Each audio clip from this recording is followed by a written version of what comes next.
With an unexpected crash, the door flung open and in she stormed. "What are they thinking of?" she ranted and railed. "They gave me a horse. They gave me armour. They even gave me soldiers. The king and his councillors sent me here to lift the siege of Orleans. But even the captains and the commanders are wasting time. They're planning, they're plotting and scheming. Do they not know? It's not me they're failing. They are failing the will of God." Now you may look upon the scene and simply see a feisty and naive teenage girl, too opinionated and arrogant for her own good. But don't be too hasty in your judgment, for amongst all of those experienced military commanders was one who knew, deep down, that she was right. When Joan, for Joan is the hero of our tale, had ridden into the city of Orleans on her white horse, her armour gleaming and her white and golden banners fluttering in the breeze, beside her had ridden the military commander Jean of Orleans. He witnessed at first hand the celebrations, the cheering and the clamour of the crowds. He understood how the arrival of this young country girl had lifted the spirits of the city. For Joan had brought with her not simply food and provisions, but more importantly, hope and optimism for a better future. For as remarkable as it may seem, the people of Orleans had placed their trust and faith in this slip of a girl, this teenager, this illiterate peasant from Domremy, whose only experience up until now had been looking after her animals, spinning and sewing in her unremarkable village. 2 days later, and under cover of darkness, the commander of Orleans rode out of the city gates, slipped past the English to return to the king. His mission was vital. Joan may have God on her side. She may have the guidance of Archangel Michael and Saints Margaret and Catherine. But without the troops, without the support of the king and his councillors, there was no chance she could fulfil her destiny. Before too long, he returned. And he returned with the troops that she needed. And without further ado, the French took the battle to their enemy, the English. For at that time, France, as we know it today, was a divided country. The French had control over much of the centre and the south. The English had control over much of the north and most importantly Paris. Not only that, but the English wanted their king to be King of France. Now, as you can imagine, the French weren't having any of that, and war between the English and the French had ravaged the country for years and years. The people were suffering, and whilst there was a French king, he was still waiting to be crowned the rightful King of France. Now back to our story, and if you hadn't realised already, this is a true tale. Our heroine Joan has recently arrived in Orleans from her small village in the middle of nowhere, planning to save her country. She couldn't read, she couldn't write, she couldn't even fight, but she believed that she had God on her side. And not only that, she had ambition, she had strength of character, and she had determination. And as you've seen already, she also had a bit of a temper. But she believed she had a mission to accomplish, and no one was going to get in her way. We left Joan, the captains and the commanders, and the newly arrived troops of soldiers, leaving the city of Orleans to go and confront the English to free the city from the siege. Their first target was the Bastille Saint-Loup, and they thought it was going to be easy. And they did in fact win the battle, but only after 3 long, hard hours of fighting. From the Bastille Saint-Loup, they went on to the Bastille Saint-Jean-le-Blanc. And this one was in fact easy. For the English, who had not so long ago spent their time mocking and laughing at those French troops who were so weak they were being led by some poor girl dressed in a man's armour, well, they were already rattled. They were nervous. And I would suggest they were scared, because when the French had arrived at the fortress, the English were nowhere to be seen. They had fled. They'd run away to the safety of La Tourelle. Now, for those of you who like a good battle scene and drama, this is for you. For the French soldiers truly believed that Joan had been sent by God to save France. And nothing was going to deter them. Not pain, not injury, and not even death. Joan and her commanders led a fierce, ruthless and brave attack against the English. They beat the enemy back. Fighting continued. It was bloody, it was long, it was exhausting, and by the end of the first day, it was still not over.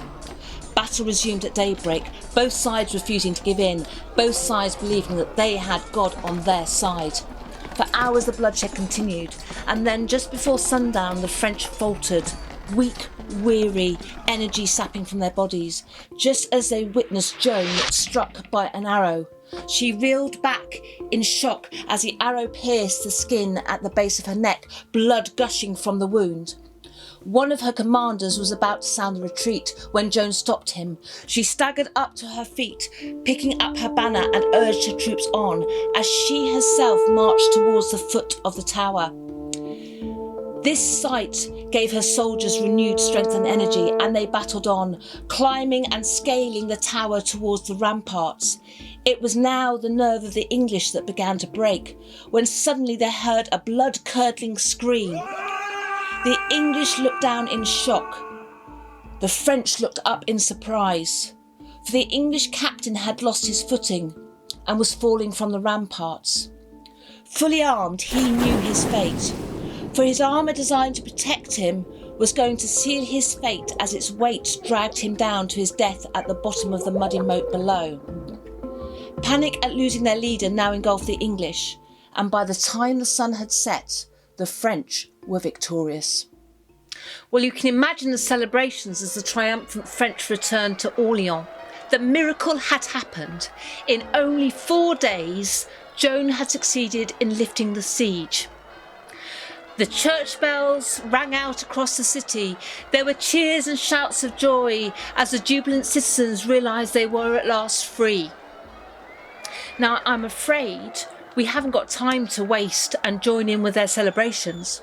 Yes, it's true that our heroine needs to rest and recover from her injuries, but her mission is still not yet over, and we need to speed away to the next chapter in our story. Joan and Jean of Orleans made haste to meet the king. They needed men, they needed money. For if the king was to be crowned the true king of France, he had to travel to Rheims for his coronation. But the route to Rheims was blocked by numerous English strongholds, and they needed an army to accompany them. Why Rheims, you ask? Well, that will become clear later in our tale. 100 miles lay between them and their destination, a long, dangerous and arduous journey, with many cities under the control of the English. But following Joan's success in battle, her fame and reputation preceded them, and many of those cities, on hearing of her and the king's impending arrival, switched sides, and instead of blocking and resisting their progress, actually welcomed the French with open arms. When they finally arrived in Rheims, they were greeted by cheering crowds, and preparations were hastily made for the king's coronation the following day. This hurriedly arranged ceremony may not have been months in the planning, but it was spectacular nonetheless.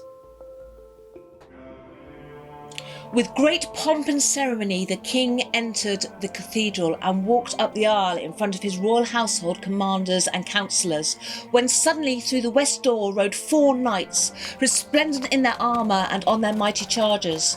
They rode right into the cathedral, they rode up the aisle, they rode up to the archbishop and handed him a small precious ampulla. It is because of this fragile flask that we are here. This is the reason why Joan insisted that the king had to make the difficult and dangerous journey to Rheims for his coronation. For the oil contained in this flask is the sacred oil of Clovis. And when the archbishop anointed the king with this holy oil, the king finally received God's blessing and became the true and rightful king of France. Picture the scene just one more time. The king is seated, blessed and crowned in this magnificent and beautiful cathedral. And where is Joan, you ask? Well, Joan is there, but not seated amongst the congregation. Joan is standing next to her beloved king, dressed in her bright and shining armour, still holding her white and golden banner. She had fulfilled her mission. She had kept her promise. She had ensured that her king had arrived safely at Rheims for the coronation that was so rightfully his. Now, fame and fortune are fickle friends, and it would have been impossible to believe on that fine day, seeing Joan standing beside her king throughout his coronation, that in only 2 years' time she would be dead. Dead not from an enemy bolt or the fatal piercing of an arrow in battle, trying to free France once and for all from the grip of the English. No, only 2 years after that glorious coronation, Joan would be burnt at the stake. Her crime? For being a heretic and in league with the devil. Could she have avoided death, you ask? Well, yes, quite easily in fact. All she had to do was to admit that she was wrong, confess that she'd made up the whole sorry story about the Archangel Michael and Saints Catherine and Margaret coming to speak to her. And if only she had stopped wearing that armour and those men's clothes, which in the eyes of her accusers was such a sinful thing to do. That's all they wanted. Her to admit the error of her ways, and then they would have granted her her life. A life in prison, admittedly, but at least it was life and not death. But for Joan, truth and honesty were far too important. She couldn't live a lie. She had dedicated her life to her faith and her belief that she was doing the right thing, serving her God, her king, and her country. And for that, she paid the ultimate price.